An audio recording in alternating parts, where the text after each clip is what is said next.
మీ business ఏదైనా మీ ఊర్లో promotion చేయాలంటే అది సుమన్ టీవీతోనే సాధ్యం. ఇప్పుడే సంప్రదించండి. ఈ రోజు తెల్లవారి సుమారు 6-7 గంటల మధ్యలో ఒక పెద్ద ప్రమాదం అయితే చోటు చేసుకుంది. విశాఖ సముద్ర తీరంలో నోవోటెల్ ఉంటుంది. నోవోటెల్ డౌన్ లో ఒక లారీ అకస్మాత్తుగా ఒక్కసారిగా రావడంతో ప్రమాదం అయితే సంభవించేది. ఈ ప్రమాదంలో ఎవరికి కూడా ప్రాణాపాయం అయితే సంభవించలేదు. ఒక వ్యక్తికి గాయాలై ప్రస్తుతానికి ఎవరైతే గాయాలైన వ్యక్తి అయితే ఆ హాస్పిటల్లో విశాఖ కేహెచ్ హాస్పిటల్లో చికిత్స పొందుతున్నాడు. అయితే ఇది విశాఖలో ఇదే ప్లేస్ లో జరిగినటువంటి రెండో అతిపెద్ద ప్రమాదంగా చెప్పవచ్చు. ఇప్పుడు మనం చూడొచ్చు, ఏదైతే ఉందో నోవోటెల్ హోటల్ ఉంటుంది, ఇదంతా డౌన్ ఉంటుంది. ఆ నోవోటెల్ హోటల్ నుంచి ఒక్కసారిగా లారీ ఆ పైనుంచి వచ్చింది. రావడంతో ఈ డౌన్ లో ఒక్కసారిగా బ్రేకులు ఫెయిల్ అయ్యాయి. బ్రేకులు ఫెయిల్ అవడంతో ఒక్కసారిగా ఇప్పుడు మనం చూడొచ్చు, ఈ ఎదర ఏదైతే ఉందో ఆ ఎదర మొత్తానికి ఈ డివైడర్ లో కూడా గుద్దుకుంటూ లారీని ఇక్కడి నుంచి కిందకి వెళ్ళిపోవడం అయితే జరిగింది పూర్తిగా. అప్పుడు అక్కడ ఒక 2-3 కూర్చొని ఉన్నారు. ఒకసారిగా ప్రమాదం లారీ ఒక్కసారి అకస్మాత్తుగా రావడంతో 2-3 వ్యక్తులు పక్కకు పరిగెట్టడం జరిగింది. అయితే ఒక వ్యక్తికి గాయాలవుతున్నట్టు అయితే తెలిసింది. ప్రస్తుతం అక్కడ మనం చూడొచ్చు, లారీకి సంబంధించిన వీల్స్ అన్ని కూడా ఉన్నాయి, అక్కడ ఉన్నాయి. పూర్తిగా ఆ డౌన్ నుంచి కూడా ఒక్కసారిగా ఏదైతే ఉందో అక్కడ నుంచి కూడా లారీ ఒక్కసారిగా సరాసరి పూర్తి వేగంతో రావడం, బ్రేకులు ఫెయిల్ అవడంతో ఇంకా ఎదురుగా ఇటు కూడా టర్నింగ్ చెప్పలేని పరిస్థితి. ఇక్కడ ఇవన్నీ కూడా బారికేడ్లు అన్ని కొట్టుకుంటూ ఆ లారీ పూర్తి స్థాయిలో ఇక్కడి నుంచి కిందకి వెళ్ళిపోయింది. కిందకి వెళ్ళిపోయిన తర్వాత ఆ లారీలో డ్రైవర్ క్లీనర్ కూడా ఉన్నట్టు తెలుస్తుంది. అయితే ఎవరికి ఎటువంటి ప్రాణాపాయం అయితే లేదు. పూర్తిగా ఇవన్నీ మనం చూడొచ్చు, ఏదైతే ఉందో ఈ స్టాపర్ బోర్డులన్నీ అంటే ఇవన్నీ కూడా పూర్తిగా తునాతునుకులు చేసుకుంటూ కూడా ఇక్కడ నుంచి పూర్తిగా కిందకి వెళ్ళిపోయింది. మొత్తం ఇక్కడంతా చూడొచ్చు, ఇక్కడ అందరూ జనాలు కూర్చుంటారు. ఇదంతా చిల్డ్రన్ పార్క్ అంటారు. ఈ చిల్డ్రన్ పార్క్ ఏరియా ఇక్కడంతా కూడా సాయంత్రం పూట కావచ్చు ప్రజలందరూ కూర్చొని సేద తీరుతా ఉంటారు. లాస్ట్ టైం కూడా ఇదే సమయంలో ఒక్కసారి ఇటువంటి ఘటనే చోటు చేసుకుంది. ఇటువంటి ఘటనలో ఒక ఎస్పీకి సంబంధించినటువంటి ఆయన తండ్రి కూడా ఈ ఘటనలో ప్రాణాపాయాన్ని కోల్పోయే పరిస్థితి కూడా ఉంది. అయితే ఇది ఒక్కసారికి డౌన్ కావడం, ఇక్కడ అందరూ కూడా ఇక్కడ ఉదయం కాబట్టి సరిపోయింది, ఎవరు కూడా లేరు. అదే నిజంగా సాయంత్రం అయితే ఒక పెద్ద ప్రమాదం జరిగినా ఆశ్చర్యపడాల్సిన అవసరం లేదు. చాలా మంది ప్రాణాలు కోల్పోయినా కూడా ఆశ్చర్యపడాల్సిన అవసరం లేదు. ఎందుకంటే ఇక్కడ అందరూ కూడా సాయంత్రం అయితే విశాఖ సముద్ర తీరం వద్ద సేద తీరుదాం అంటూ కూడా అధిక సంఖ్యలో బీచ్ ప్రేమికులు కూడా వస్తూ ఉంటారు. అంటే ఇదంతా కూడా కూర్చొని ఆ చల్లని గాలిని, ఆ సముద్ర కెరటాలని ఆస్వాదిస్తూ ఉంటారు. కానీ ఇది రెండో ప్రమాదం ఇక్కడ జరిగినటువంటి ప్రమాదంలో చెప్పుకుంటే, ఎందుకంటే ఒక్కసారిగా డౌన్ ఉండడం, ఆ డౌన్ నుంచి వెహికల్స్ అంతా కూడా పైనుంచి హెవీ వెహికల్స్ రాకుండా చూడాల్సిన అవసరం ఎంతైనా ఉంది. ఎందుకంటే ఈ రోజే సిపి గారు కూడా చెప్పారు, ఎందుకంటే ఇది బ్లాక్ స్పాట్ గా గుర్తించాము, ఇక్కడ హెవీ వెహికల్స్ ఏవి రాకుండా చూస్తామంటూ కూడా చెప్పడం జరిగింది. ఎందుకంటే హెవీ వెహికల్స్ రావడంతో ఒక్కసారిగా చాలా డౌన్ ఉంటుంది.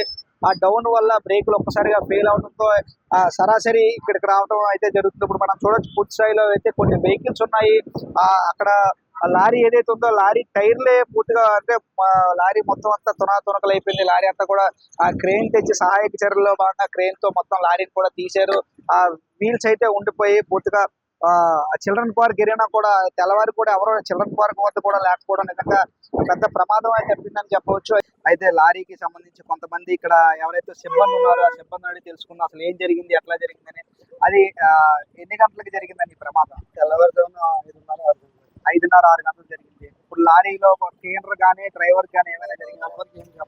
ఓకే, బ్రేక్ కారణాల వల్ల డౌన్ వల్ల బ్రేక్ ఫెయిల్ అవడం వల్ల కంట్రోల్ అవ్వక బండి కింద దిగింది. డ్రైవర్ కి క్లీనర్ కి ఎవరికి ఏం అవ్వలేదు. ఓకే, సో ఇది డ్రైవర్ బ్రేక్ ఫెయిల్ అవడం వల్ల ఇలా జరిగింది.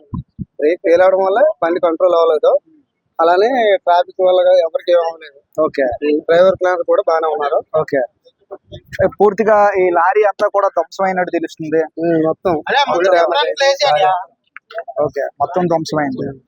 సో ఇప్పుడు ఇది కూడా మొత్తం ఇది ఎందువల్ల ఇలా కూరుకుపోయింది అంటారు? డౌన్ కదండి, అలా వచ్చి డౌన్ వల్ల అక్కడ ఎలా గోడ టైల్ అన్నీ ఆగింది. ఏ లోడ్ లారీలో ఏ లోడ్ ఉంది? శాండ్ ఉందా?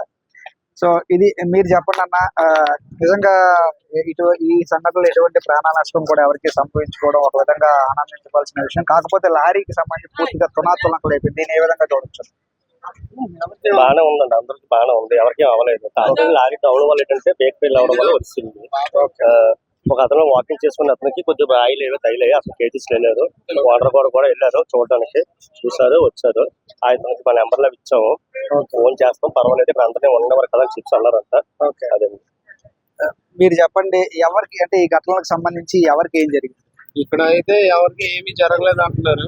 ఆ, కాకపోతే మా బాబాయ్కి అడ్వకేట్ ఎర్లీ మార్నింగ్ ఇక్కడ వాకింగ్ చేస్తారు. వాకింగ్ చేసుకొని గట్టిగా చెప్పండి. వాకింగ్ చేసుకొని ఇక్కడ ఎక్సర్సైజ్ చేసుకుంటున్నారు. చేసుకున్న తర్వాత లారీ ఇలాగా బ్రేక్ ఫెయిల్ అయ్యి ఇలాగా వచ్చిన తర్వాత స్టోన్స్ ఇవన్నీ ఉంటాయి కదా, అప్పుడు స్ప్రెడ్ ఇదైతే తగిలింది. ఇప్పుడు కేహెచ్ నుంచి ఓపీ నుంచి సిఎస్ఆర్ వార్డ్ లోకి పంపించారు. ఇప్పుడు వచ్చేసారు. నేను ఇప్పుడే అక్కడ నుంచి వస్తున్నాను. ఎలా ఉంది ప్రస్తుతం ఆయన పరిస్థితి ఎలా ఉంది? ఇప్పుడు హెడ్ ఇంజరీ అయ్యింది. తర్వాత మరి ఇంకా ఏటవుతుందో తెలియదు. సో ఇది ప్రస్తుత పరిస్థితి. అంటే మా ఫాదర్ బ్రదర్. ఓకే, సో ఒక వ్యక్తికి అయితే గాయాలయ్యి అడ్వకేట్ నడుచుకుంటూ వస్తున్నప్పుడు వాకింగ్ చేసుకుంటుండగా లారీ ఒకసారిగా ఇక్కడికి ఎగిరి పడటంతో అక్కడ ఎవరైతే ఉన్నాయో మొక్కలన్నీ కూడా తునాతునకలు అయిపోయి అతనికి తగిలాయి. సో దానివల్ల ఆయన కేహెచ్ లో చికిత్స పొందుతున్నాడు. ప్రస్తుతం సిఎస్ఆర్ వార్డుకి ఆయన్ని పంపించడం జరిగిందంటూ కూడా ఎవరైతే ఉన్నారో బాధితుల తరపున బంధువులు కూడా చెప్తా ఉన్నారు. మరోవైపు ఇప్పుడు మనం చూడొచ్చు సహాయక చర్యలన్నీ కూడా అక్కడ చూడొచ్చు. ఏవైతే ఉన్నాయో మొత్తం లారీకి సంబంధించినవన్నీ కూడా తీస్తున్నారు. ఇప్పుడే క్రేన్ కూడా తీసుకొచ్చి ఇవన్నీ కూడా ఏవైతే ఉన్నాయి వీల్స్ అన్ని కూడా తీసే ప్రయత్నం అయితే చేస్తున్నారు. పూర్తిగా సహాయక చర్యలు జరుగుతూ ఉన్నాయి.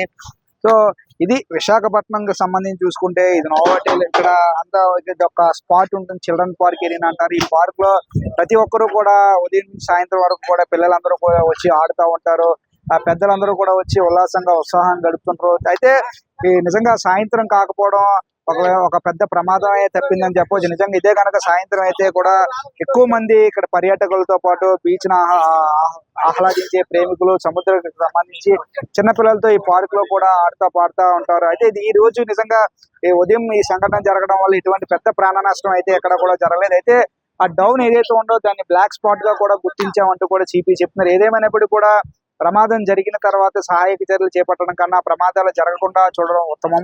సో ఈ విధంగా ఇది రెండోసారి జరిగినటువంటి ప్రమాదం. ఈ డౌన్ లో హెవీ వెహికల్స్ అన్ని కూడా రాకుండా నివారించినట్లయితే ఇటువంటి ప్రమాదాలు కూడా జరగకుండా ఉండొచ్చని అందరితో పాటు మనం కూడా ఆశిద్దాం. ఎప్పటికైనా సంబంధిత శాఖ అధికారులందరూ కూడా దీన్ని బ్లాక్ స్పాట్ గా గుర్తించినప్పటికీ సో పూర్తి స్థాయిలో సహాయక చర్యలు చేపట్టినట్టయితే ఇటువంటి ప్రమాదాలు జరగకుండా ఉండొచ్చు. ఎందుకంటే ఇదే సాయంత్రం పూట అయితే నిజంగా అధిక సంఖ్యలో ప్రాణ నష్టం కూడా సంభవించే అవకాశం కూడా లేకపోయింది. ఏదేమైనప్పటికీ కూడా చూస్తూనే ఉండండి Suman TV. Camera person Bharadwaj తో చందు, సుమన్ టీవీ, విశాఖపట్నం.